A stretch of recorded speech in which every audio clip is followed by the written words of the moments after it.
Welcome back to 5 Sets with Dave. Coach, another successful weekend, 2-0 to start Big Ten play. We'll start things out today talking about Friday night's match, a 3-0 win at Michigan. It was a great start. Michigan was ranked 22nd in the country and had only lost one match all season, and they play in a smaller venue. Their old swimming pool up at the University of Michigan. They always have a nice crowd on a football weekend, so we did a good job of keeping the crowd out of it by winning the first game, really dramatic fashion.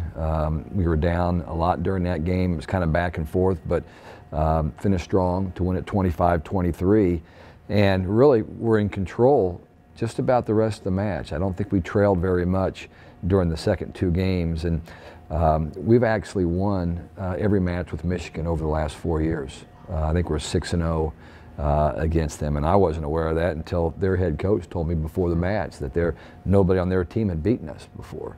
So we've done a pretty good job here lately with our competition with Michigan. Then Saturday, you make the little bus trip over to East Lansing, take on the Spartans in Jenison Fieldhouse. How'd that 3-1 win? Right. But, I know sort of a theme here early in the season has been falling behind early in some sets and then battling back.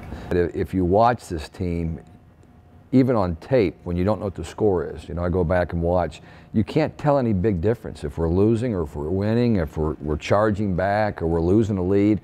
They really play with a lot of maturity, and I think that's a credit to having 5 seniors on the team, most of which are playing quite a bit for us. And Michigan State is very talented. The weekend before, which was the video I watched mostly in preparation, they beat Duke 3-0 and they beat North Carolina 3-1, both on the road, and looked really, really good doing it. But I thought our block did a really good job. Our serve kept them out of what they wanted to do.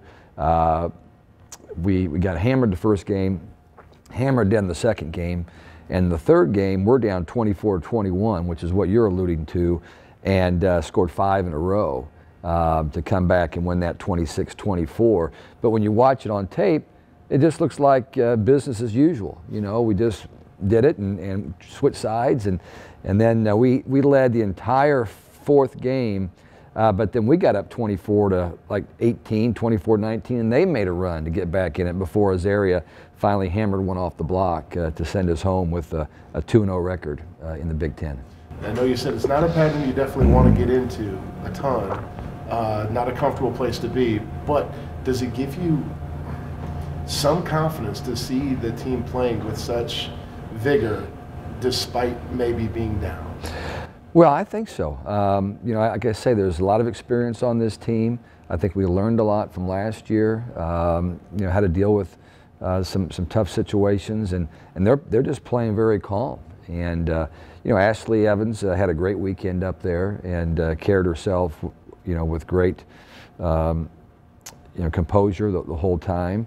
So, but we're starting to become a little more confident team. And I've said that college athletics is a week-to-week proposition. So we have to come back out and prove it again this weekend. And it won't be easy. No weekend in this league is ever easy.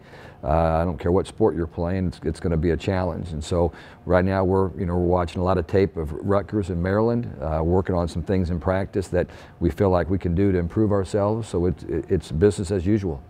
We're a month into the season, a little over a month into the season. Big Ten play has started. What's the league look like? A typical meat grinder, of course. Yeah, that's a great question, and it's a little bit early because some people have had challenging first weekends and others have not.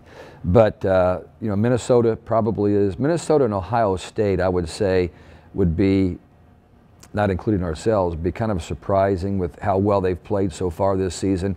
Minnesota went 5 at Penn State on Saturday night, got beat 15-12. They jumped 5 spots in the poll. Despite the loss, they still jumped in the poll. They beat Ohio State on Friday. Ohio State lost the 5-gamer to Minnesota. I think it was a 5-gamer.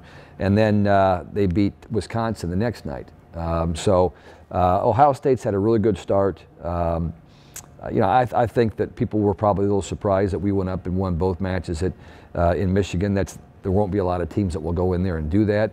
Nebraska has been very steady so far, but you know, they opened up with Iowa, played Iowa twice, who's an improved team. Iowa's, I think, ranked in the top 30 right now. When you look at the poll, it's just splattered with Big Ten teams. I think we have 10 or 11 teams that are in the top 35 RPI.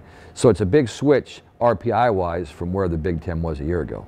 Here's what we've done in RPI-wise for those that follow the crazy thing. 2 weeks ago, we were 91. Last week, we were around 41, 43, and this weekend, we're 27.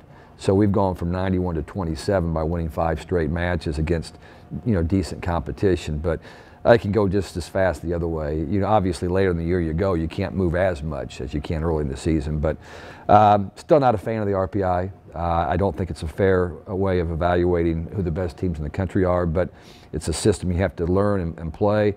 And you know, at least this year we're in the mix, where last year we weren't. Well, Coach, good luck this weekend against Rutgers and Maryland. Well, hope everybody comes out. We're back at home, which is fun on Beeland Court, and Rutgers and Maryland are both be very, very competitive teams, and we'd like to pack Beeland Court and have a great weekend. Nothing like it when that place is packed. We'll see you in Holloway Gym this weekend.